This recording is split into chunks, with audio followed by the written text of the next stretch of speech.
ડેલીમાં 5 ડગલા ભરી ફળિયામાં ઉભો રહ્યો.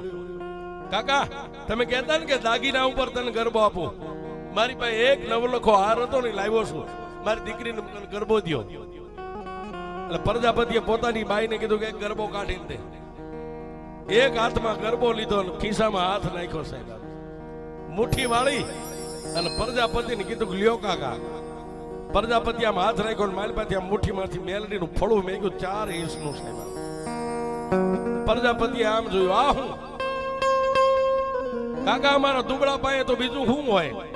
તમે કહેતા ને કે કાંઈ દર દાગીનો, મારી પાસે દર દાગીનો મારી 71 પેઢીના વડવાની કમાણી મારી મેલડી છે, આ સિવાય મારી પાસે કાંઈ નથી. કાકા જોજો મને ગરબો આપ્યો, પાછો ન લઈ લેતા. હું જ્યાં સુધી તમારા 10 રૂપિયા ન ચૂકવું ને ત્યાં સુધી મારી મેલડીને તમારા ઘરે અડાણા ગીરવે મેકું છું.